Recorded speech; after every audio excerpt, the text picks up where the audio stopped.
Cordial saludo. Soy el docente Jorge Reyes y los invito a esta clase introductoria sobre el álgebra vectorial. En primer lugar, distinguiremos entre lo que son las cantidades escalares y las cantidades vectoriales. Buenos días. Vamos hoy a empezar un tema importantísimo en la física, que es su aparato matemático. Principalmente lo que tiene que ver con el álgebra vectorial. Antes de empezar a ver el álgebra vectorial, que también conocida como el álgebra de los vectores, repasemos un poquito los conceptos que hemos visto. Nosotros vimos el concepto de que es una magnitud, ¿verdad? En nuestro caso, pues una magnitud física.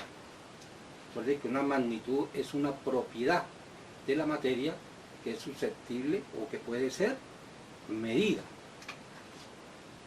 O sea, que es medible. Una propiedad. Cuando yo mido, o sea, lleva implícita aquí concepto de medición para poder determinar la cantidad a la que se está refiriendo esa magnitud. La cantidad, recuerden que es el número que representa cuánto tenemos nosotros de esa magnitud. Se representa mediante un número y con unas unidades. Recuerden que las unidades nacen de un patrón de medición. ¿Y qué es un patrón de medición? La única manera, pues, para medir es comparar una cantidad, una magnitud, con otra cantidad o con otra magnitud de su misma naturaleza. Por ejemplo, yo voy a medir una longitud, esa magnitud. Para poderla medir, yo necesito de un patrón que me da una unidad de medida, que es un pedazo de, recuerden, es un pedazo que se denomina metro, pedazo de varilla, llamémoslo así, y ese pedazo es el que yo estoy comparando para medir otras longitudes.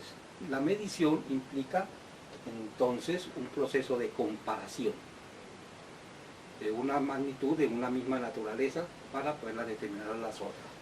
Entonces, pero la magnitud es una propiedad susceptible a ser medido, me da un número que me da la cantidad, y la unidad es ese patrón que yo estoy tomando como unidad de medición. Otro concepto que vivimos nosotros entonces son el concepto de cantidad, ¿no es cierto? Que hay varios tipos de cantidades. Están las cantidades físicas fundamentales y las cantidades derivadas. Aquellas cantidades fundamentales que aparecen en todo en sí en la materia, propiedades como la masa, la temperatura, el espacio que ocupa, el tiempo, la cantidad de carga,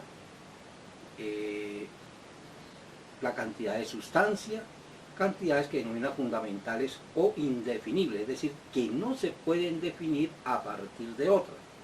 Se denominan las cantidades fundamentales.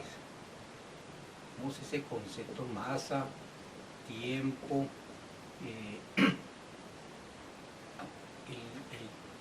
la longitud, la temperatura. ¿Listo? Teníamos aquí un grupo de cantidades y vimos también que existían un sistema de unidades para cada uno de ellos y establecíamos un sistema de unidades. El sistema internacional, por ejemplo, para la masa el kilogramo, para el tiempo el segundo, para la longitud el metro, para la temperatura el Kelvin. Entonces establecíamos esos aspectos allá. Pero también veíamos que existían otras cantidades que se construían a partir de las fundamentales. Por ejemplo, la velocidad, por ejemplo, la fuerza, por ejemplo, la aceleración, la energía, la potencia, y podíamos no terminar ahí seguir nombrándolas.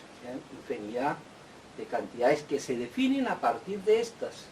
Velocidad es la relación entre el espacio con respecto al tiempo, por ejemplo.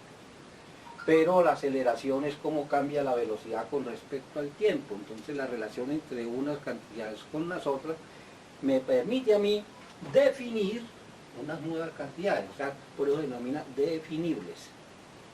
Y estas son indefinibles. Entonces, habíamos agrupado las cantidades entre las fundamentales y las derivadas. ¿Listo? Bueno, ahora nosotros tenemos que hacer una nueva agrupación de esas cantidades, estas que tenemos ahí, en dos grandes grupos, de acuerdo a una naturaleza que ellas tienen. Y todas estas cantidades que tenemos ahí, las voy a agrupar, unas que tienen una característica, ya las vamos a definir cuáles son, se denominan las cantidades escalares y cantidades vectoriales.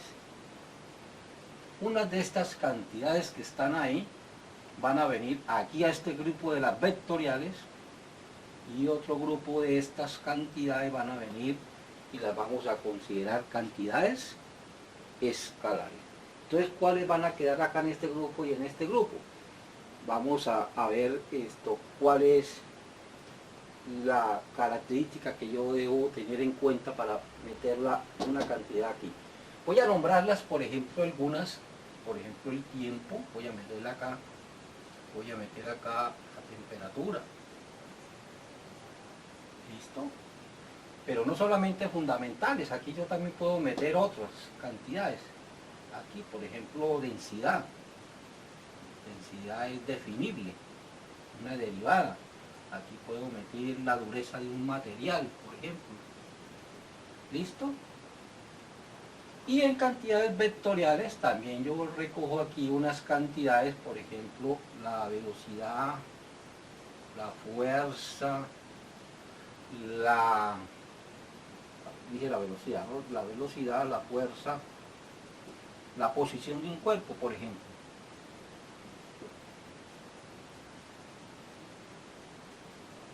O el desplazamiento de un cuerpo, ¿ya? La posición que yo la determino mediante una longitud. Entonces tenemos dos grupos, aquí estas las he recogido, las he agrupado en dos grandes paquetes, llamémoslo así, una gran clasificación. Y vamos a ver entonces por qué se denominan a estas cantidades escalares y por qué a estas se le denominan cantidades vectoriales. Y de esa definición de cantidades vectoriales es que nace una álgebra especial para saber operar con estas cantidades.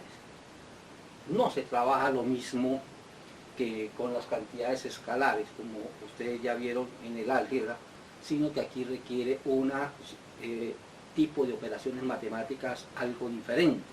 Y por eso, por ser algo diferente, la denominamos el álgebra vectorial o el álgebra que me estudia a mí este tipo de cantidades. ¿Listo? Entonces vamos a ver primero qué es una cantidad escalar. Nosotros habíamos visto que para medir una cantidad, pues se requiere que exista un patrón de medición, alguien que pueda compararla, ¿no es cierto? Pero las cantidades escalares, además de ese patrón, requiere que se especifique una escala de medición.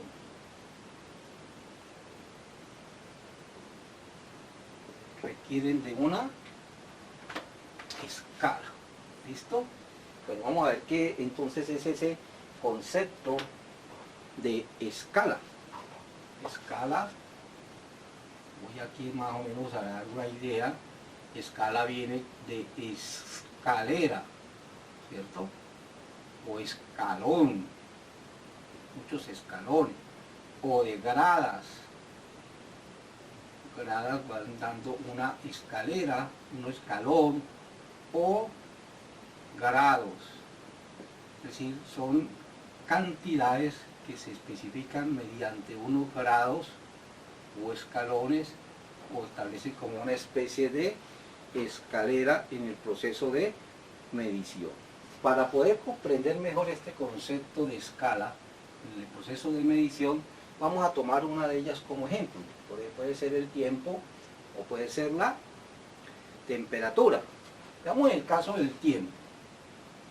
Bien, uno de los más comunes, por ejemplo, es el caso del grado de escolaridad, ¿no es cierto? O qué tanto ha avanzado una persona en el nivel educativo, nivel de escolaridad, llamémoslo así, o nivel de cuánto ello ha avanzado dentro de eso. ¿Cómo lo medimos?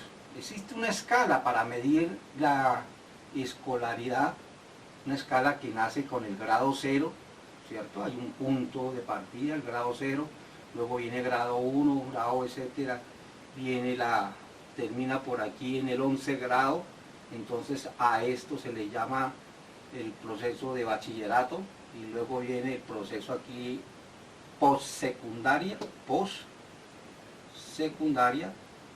aquí se denomina el pre, antes de este, y aquí hay otra serie de grados en la universidad, y luego viene otra serie de post después del grado, ¿no es cierto? Después de esto, entonces vienen las maestrías, las especializaciones, los doctorados, los postdoctorados. Entonces fíjense que a todo eso se denomina grado. El grado 0, el grado 1, octavo, por ejemplo, ustedes están en grado 10. Hay una escala para medir cuánto ha avanzado usted en respecto al nivel educativo o nivel de escolaridad. ¿Listo? Eso se mide con grados, ¿ya? Con grados. Entonces, esa es la escala de medición de esa escolaridad. En el caso, por ejemplo, estamos ya en un caso concreto, en el caso del tiempo. ¿Cómo medimos el tiempo? Con el proceso de medición, ¿ya? ¿Cómo medimos el tiempo? Pues lo medimos nosotros en la Tierra con respecto a una escala. Y esas escalas que se escogen son escalas arbitrarias, ¿ya? Ahorita le puedo explicar que yo pude haber escogido diferentes tipos de escalas para medir el tiempo. Sin embargo, todos aquí en la Tierra pues tenemos la misma escala en la medición del tiempo. Antes, cuando no existía esa escala, por ejemplo, en el caso de los aborígenes, medían en tantas lunas, ¿cierto? Entonces ellos también, pero eso también estaba concordando con la escala que nosotros utilizamos. ¿Cómo medimos nosotros el tiempo? Pues resulta que nuestro planeta gira, y cuando gira nuestro planeta lo hace con respecto al Sol. Y entonces cuando él gira con respecto al Sol, va apareciendo el Sol. Bueno, el Sol no aparece, el que aparecemos somos nosotros. El Sol está quietito. Entonces no, que salió el Sol, no, el Sol no sale. Nosotros somos los que lo buscamos. Entonces cuando nosotros buscamos el Sol, empieza a aparecer la luz, y empieza a aparecer el día, y luego viene la noche. O sea, hace un giro, y nosotros este planeta lo dividimos en lo que son los llamados meridianos. Dividimos en meridianos, y ¿cuántos meridianos hay? Son 300, entonces dividimos esta esfera en 360 partecitas, ¿ya? 360 meridianos. ¿Y cómo llamamos esos meridianos? Como son partecitas de una vuelta o partecitas de un círculo, entonces lo llamamos grados. Entonces un grado da 360 grados, 360 grados da esto. ¿Listo? Pero recuerde que hay un punto de visión con respecto al día y la noche. Entonces se ha establecido por convención definir un punto de referencia para todo el planeta. Entonces buscamos aquí un punto de referencia, y estos 360 grados que tiene aquí, ¿no es cierto? Tomamos uno de estos meridianos como punto de referencia. Tomamos un meridiano. Listo.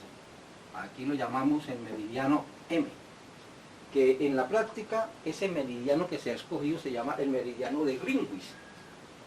Meridiano de...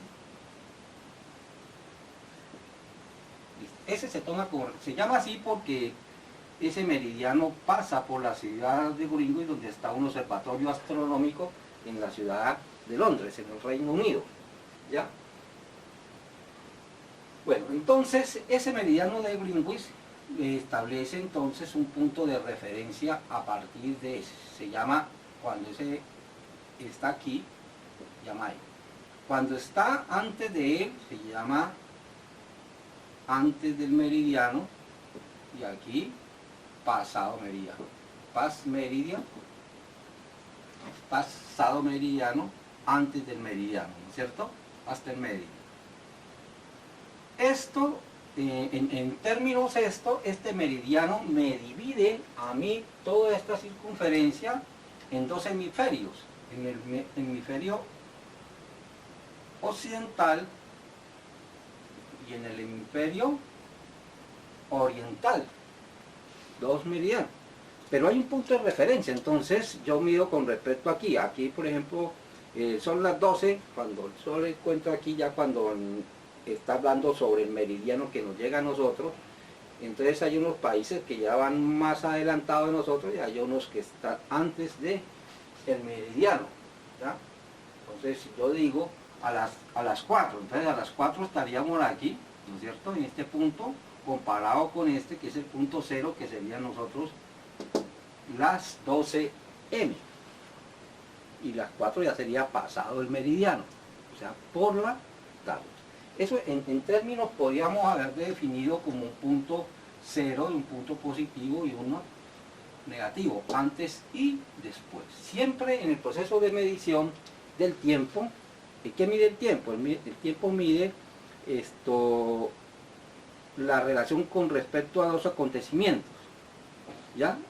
Más específicamente, cuánto están separados esos dos acontecimientos el uno del otro. Entonces, sucedió a las 3.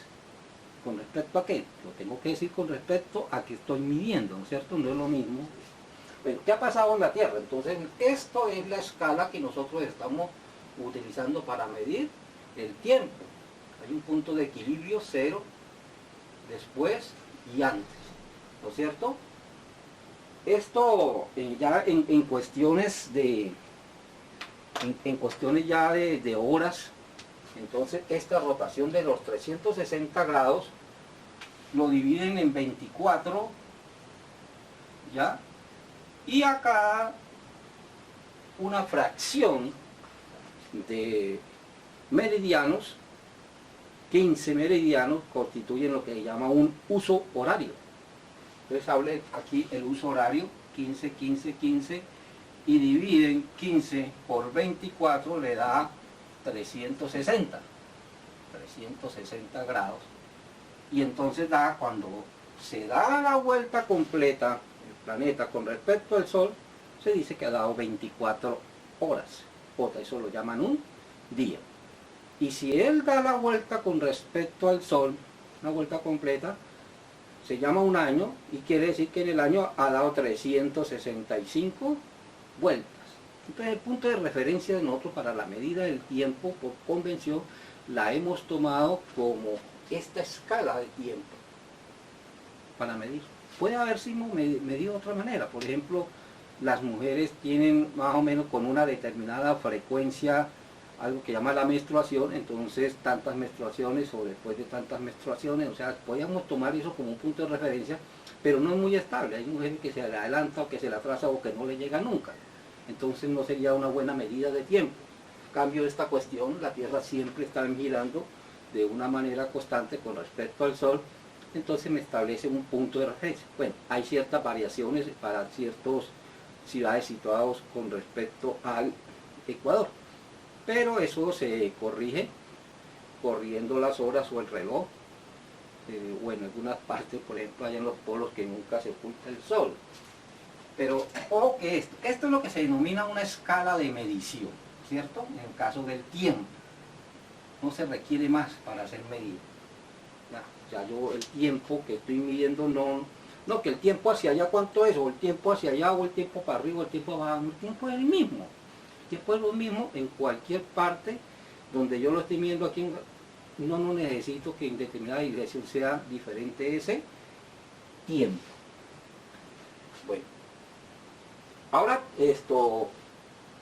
hay diferentes, por ejemplo, para el caso de la geología, antes de los dinosaurios y después de los dinosaurios, tomaron esa escala de tiempo.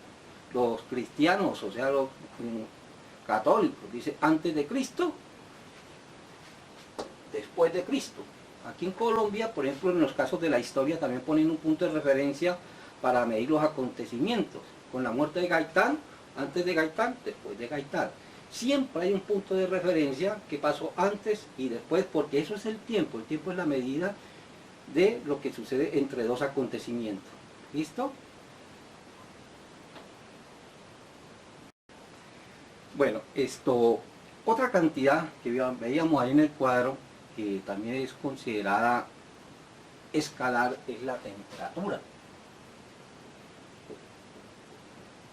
Es decir, que para la temperatura nosotros también vamos a tener una escala de medición. Y no solamente una, actualmente existen 3 escalas de medición. Está la escala Celsius o centígrada, la escala Fahrenheit, y está la escala Kelvin, y está la escala Rankine, 4 escalas. Entonces, la temperatura, que es el grado de agitación de un determinado sistema. Grado de agitación de un sistema. En el caso, pues serían las moléculas que componen un cuerpo, por ejemplo. Pero si tenemos nosotros dentro de un salón una serie de partículas todas en movimiento, se eleva la temperatura porque el sistema está agitado. La agitación produce la temperatura. ¿Y quiénes miden el grado de agitación? La agitación tiene que ver con la velocidad, y la velocidad tiene que ver con una cantidad de energía que se llama la energía cinética. Entonces, podríamos decir que la temperatura es pues una representación de esa energía cinética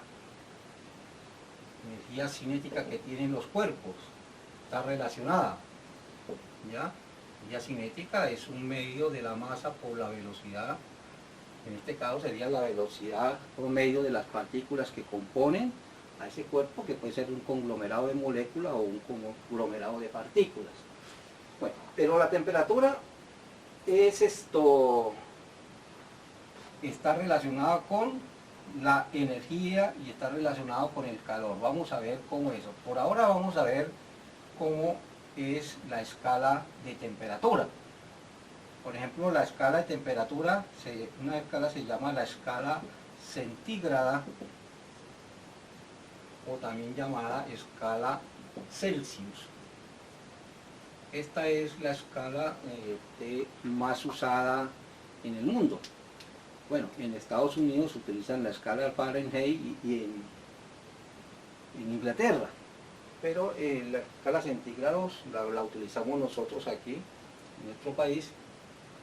Y existe la escala Kelvin, que la escala Kelvin es la usada a nivel en el sistema internacional. ¿En qué consiste la escala para medir la temperatura? Resulta que este señor Celsius determinó que para el agua, tenía agua, cuando le aplicaba energía. ¿Qué pasa cuando a algo se le aplica energía? Pues las moléculas que componen el agua empiezan a ponerse más y más en movimiento. Las moléculas ahí dentro del agua están levemente unidas mediante una fuerza que se llama las fuerzas de Van der Waals o los puentes de hidrógeno. Las moléculas están solamente unidas por interacciones de carácter electromagnético. Si yo le aplico energía en forma de calor, esas empiezan a moverse y a moverse, y en un momento determinado ya prácticamente no se sostienen y ellas pasan a un estado que es el estado de vapor. Si estaba en estado sólido pasan al estado líquido, y si estaba en estado líquido pasan al estado de vapor. Entonces, a medida que yo aplico, por ejemplo, si yo tengo un sistema con agua, si yo aplico energía, estoy agregando energía, el cuerpo empieza a subir la temperatura. Bueno, hay otra cosa que dieron, ¿no es cierto? La temperatura aquí se dieron cuenta que en un momento determinado permanecía constante cuando estaba pasando del estado sólido al estado líquido. La temperatura de licuefacción y aquí la temperatura de evaporación. Siempre lo hacía a una temperatura constante, estos cambios de estado. Recuerden los cambios de estado. Los cambios de estado son de sólido, perdón, de sólido a líquido a gaseoso, ¿no es cierto? De sólido a líquido, licuefacción, gasificación, sublimación, ¿ya? Entonces son los cambios de estado. Los cambios de estado suceden aquí a temperatura constante. ¿Qué es lo que hace entonces el señor Celsius? El señor Celsius, para medir esta temperatura, determina también esta cuestión de los cambios de estado. Resulta que los cambios de estado, cuando aparecen aquí, cuando viene bajando, por ejemplo, de líquido a sólido, cuando aparece el primer cristalito de sólido, de hielo, ahí comienza la solidificación. Y ahí dura disminuyendo energía, y hasta que el último molécula de agua no ha pasado al estado sólido, no vuelve a bajar la temperatura. Y lo mismo estaba cuando está subiendo. Aquí cuando aparece la primera gotica, lo mismo cuando está pasando al estado de vapor. Está suministrándole energía al agua, apenas se me forma la primera burbujita allá en el fondo de la olla, se forma la primera burbujita, ahí empezó a pasar el estado de vapor. Y usted le puede meter toda la energía que quiera a esa agua y nunca le va a cambiar de temperatura. Usted ahí mide la misma temperatura, porque está cambiando de estado. Cuando toda pasa al estado de vapor, ya en estado de vapor ya tiene otra temperatura. ¿Listo? Entonces lo que hace Celsius es medir estos valores, determinar esos estados. ¿Cómo lo hace? Él lo hace pues metiendo un instrumento ahí, que es un bulbo de mercurio. Aquí hay mercurio, aquí un capilar. Entonces el mercurio es un metal, y ese metal, los metales cuando adquieren temperatura se dilatan. Y cuando este metal se dilata, entonces él empieza a viajar en este sentido, ¿cierto? Él cuando se da cuenta aquí este cambio de estado, llega y marca aquí ese valor. Cuando marca este cambio de estado, él marca este valor, pasando del sólido al líquido, del líquido a sólido, y a él ese valor le da un valor de 0. De forma arbitraria, le dio el valor de 0 al cambio ese de estado de sólido a líquido. Y sigue aplicando energía, y a este valor, cuando ocurre este cambio de estado, le dijo esta cuestión vale 100. ¿Listo? ¿Y qué es lo que hace él? Dice, bueno, aquí dividió esto en 100 partes, y a cada una de las partes lo llamó un grado. Y ahí entonces es que nace la escala centígrada. ¿Por qué centígrada? Porque está, miren, 100 partes, ¿cierto? Dividido en 100 partes. Entonces, con respecto al agua, entonces ya ese mismo termómetro aquí, que está graduado de 0 a 100 o a más, dependiendo de lo que vayan a medir, entonces lo que hace es ya con respecto a otros cuerpos lo mismo. Entonces él empieza a aumentar respecto a ese cuerpo. Pero eso no es lo importante, lo importante es lo que le voy a decir ahora. Bueno, lo que hace Fahrenheit es algo muy parecido, pero el Fahrenheit a este valor le da a este punto aquí de cambio de estado, le da un valor de 32. Arbitrario, ¿bien? Y aquí al cambio este de estado 212, Y él divide esta cuestión en 180 partes. Y cada partecita se llama un grado Fahrenheit. 180 partes.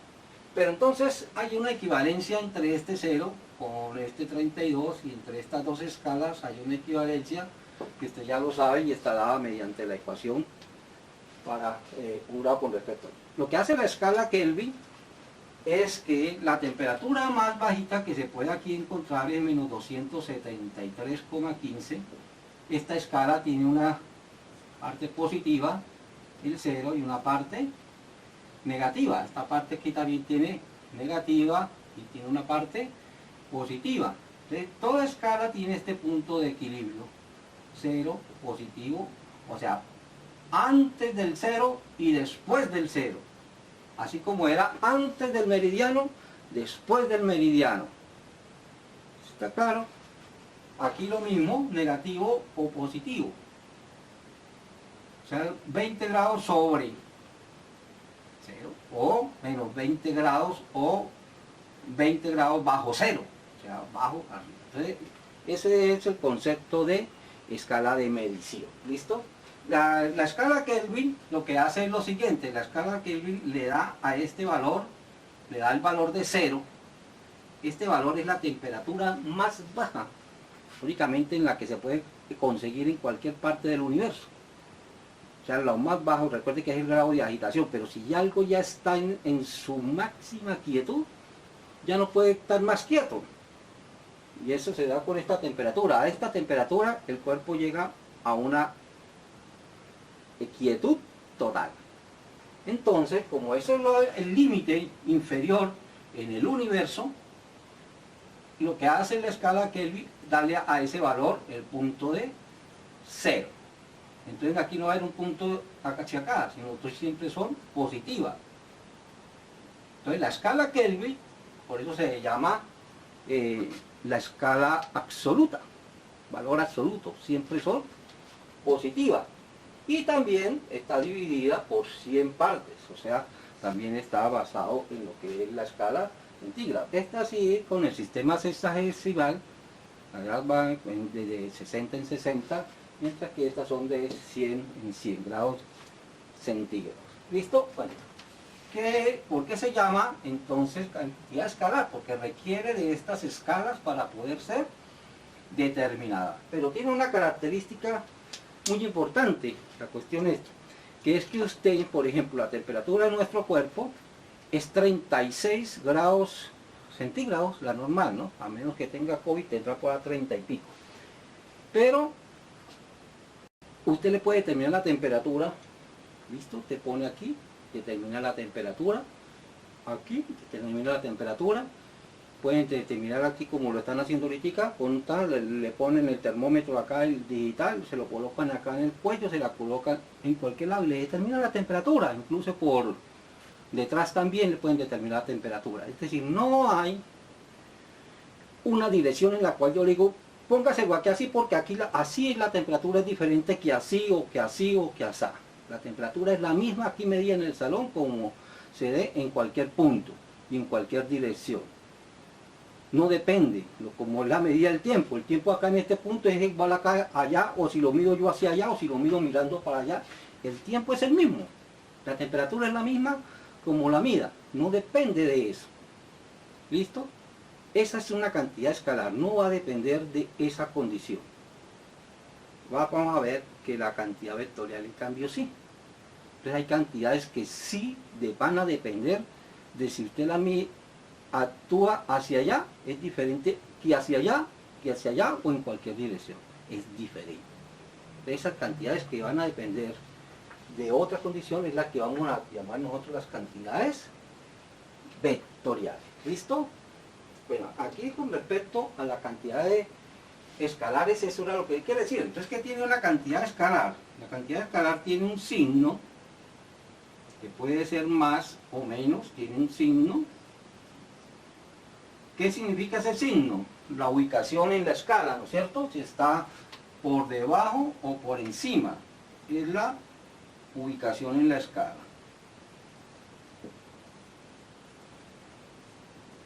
Esa cantidad escalar además va a tener un número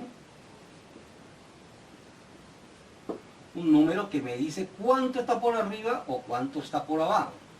Por ejemplo, las 2 p.m. Entonces, le están diciendo las 2 pasado meridiano. Podríamos ver aquí p.m. o las 500 o las 1800, etcétera. Entonces, para decir como llaman los militares. Entonces hay un signo, que es la ubicación dentro respecto a la escala, un número que me dice cuánto está pasado con respecto a ese punto de equilibrio y unas unidades. Unas unidades que me especifican a mí si son grados centígrados, si son Kelvin, si son Fahrenheit, ¿cierto? Y así vamos a ver, por ejemplo, le había nombrado allá dureza, para medir la dureza de un material, la dureza es la resistencia a la penetración de ese material, ya que tanto se deja penetrar ese material con otro elemento, es que está duro o es que está blando. Entonces hay maneras de determinarlo. Entonces algunos materiales son muy resistentes, existen las escalas de dureza Brinell, Rockwell, etcétera, y hay escala Mohs para medir los materiales. Entonces hay muchas escalas de medición de dureza, pero siempre se mide con respecto a algo. Entonces la dureza, por ejemplo, los materiales de los minerales se mide con respecto al más duro, que es el diamante, le dan un valor de 10, y el más blando, que es la calcita, entonces le dan un valor de 0, entonces entre 0 y 10, y ahí están los otros valores, y escogen otros minerales para esa escala, más duro que el corindón, entonces por debajo de la dureza del corindón. La densidad es lo mismo, más denso que el agua o menos denso que el agua. Entonces miden con respecto a una escala de medición.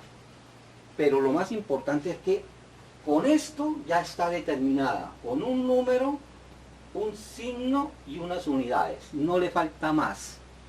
En cualquier dirección que se mida siempre va a ser la misma. Eso se llaman cantidades escalares. Bueno, podría dar más ejemplos, pero vamos a ver ahora lo que es una cantidad vectorial.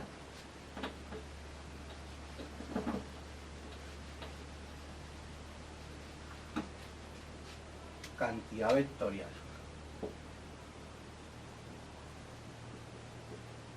Entonces las cantidades vectoriales vamos a hacer lo mismo que hice ahorita con la otra. Vamos a escoger un ejemplo. Vamos a escoger, por ejemplo, la fuerza.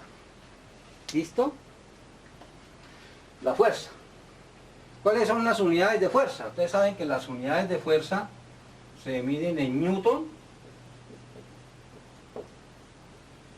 o se miden en dinas, o se miden en libra fuerza, o kilogramo fuerza. Bueno, entonces hay hay varias unidades para esta cantidad de fuerza. La fuerza, vamos a hacer una definición, aunque más adelante lo vemos.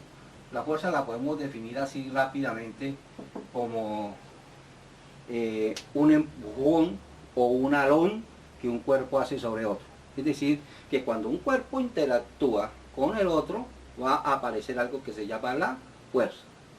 Por ejemplo aquí, ¿por qué se cayó esto? Porque la tierra me lo está jalando hacia abajo, se vino acá. Hay una fuerza.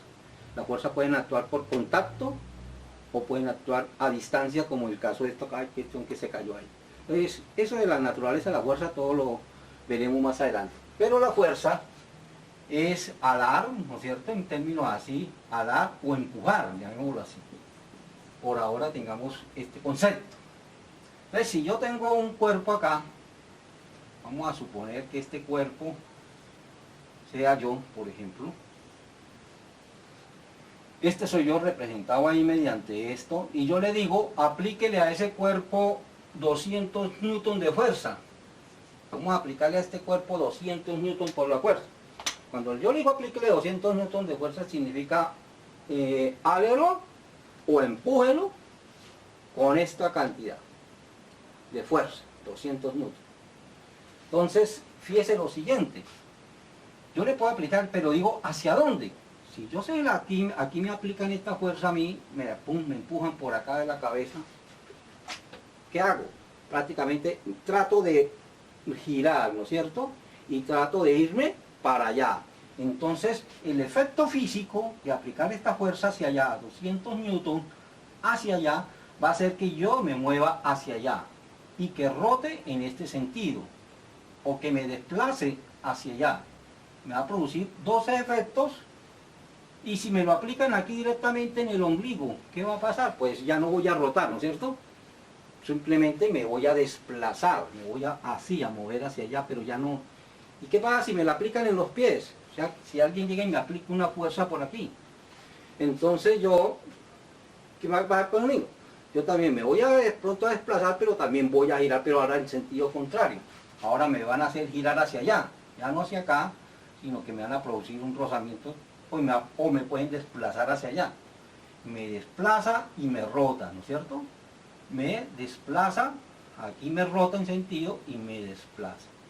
Pero ¿qué pasa si estos 200 newton ya no me los aplican hacia allá, sino hacia acá? Pues entonces yo me voy a venir para este lado. ¿Y qué pasa si esos 200 newton me los aplican hacia acá? Pues ya no me voy a mover, me van a aplastar. ¿Y qué pasa si me lo aplican hacia acá, o con una cuerda me lo aplican hacia arriba? Pues me van a levantar, ¿no es cierto? Fíjese que el efecto físico de aplicar 200 newton siempre va a ser diferente. Siempre va a ser diferente. ¿De qué va a depender el efecto físico? Hacia dónde lo estén dando. Y en el caso de la temperatura, no. En el caso de la temperatura, usted le podía hacia arriba, hacia abajo, a la izquierda, por aquí, por acá o por detrás, pero siempre era la misma.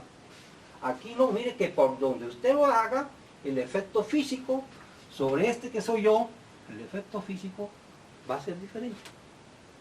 Y va a haber mucho dependiendo de eso. Entonces, ¿de qué va a depender esta cantidad? Va a depender de algo que se llama dirección. En esta dirección, o en esta dirección, esta o esta dirección. En cualquier dirección el efecto físico es diferente. Entonces, esas cantidades dependen principalmente de la dirección.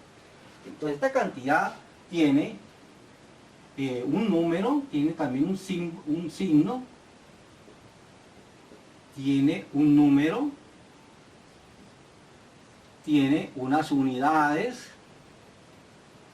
pero ¿qué es la diferencia con respecto a la otra? Que tiene dirección, debe decirse la dirección. Si no se especifica la dirección, no se conoce el efecto.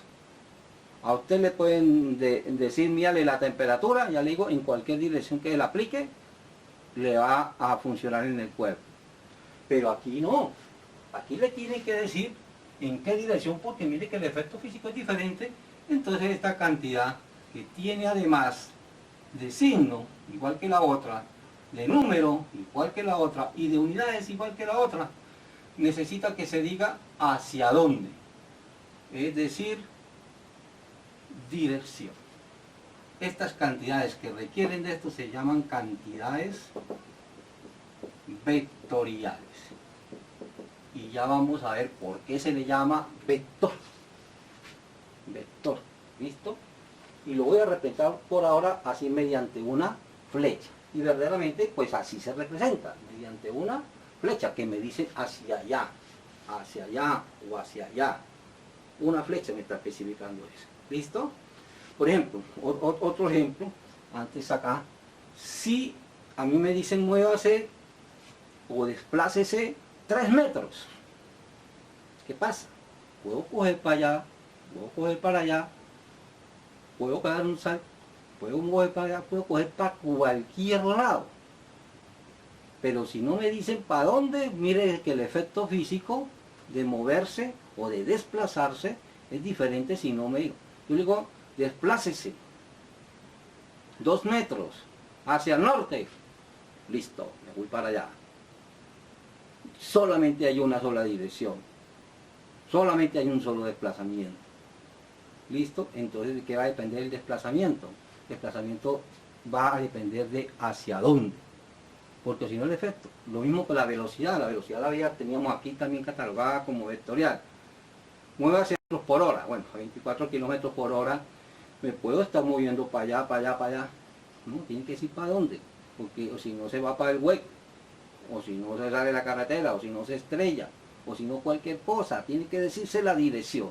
Esas cantidades que necesita que se especifique la dirección para poder conocer el efecto físico se llaman cantidades vectoriales.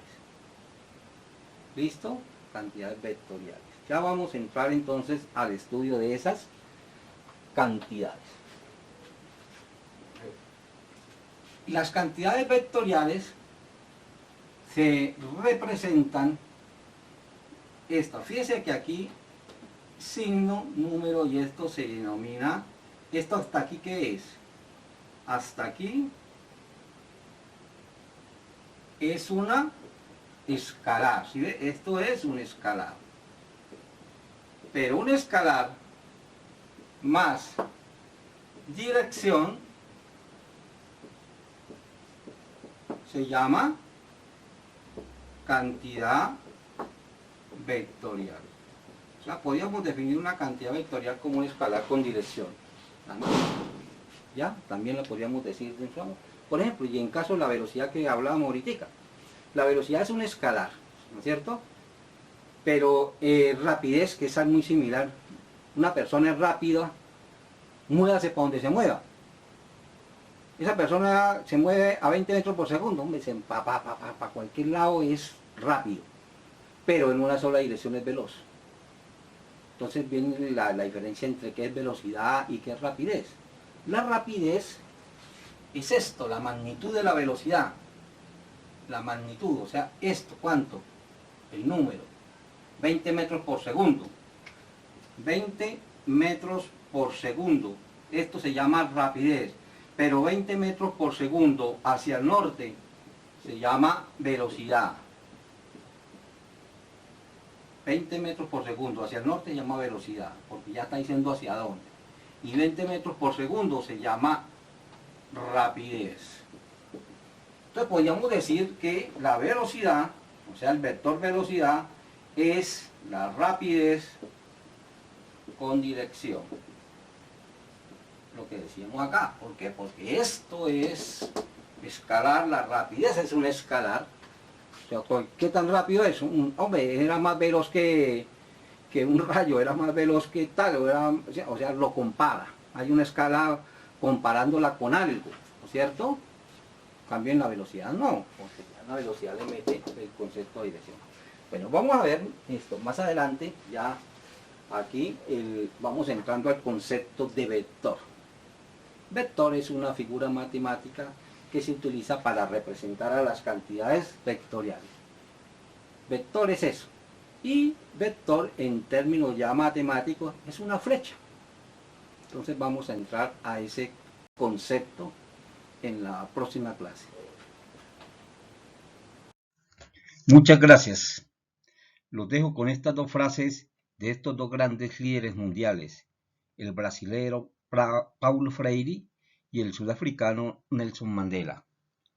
A manera de tarea, quisiera que dijeran si se contradicen o se complementan.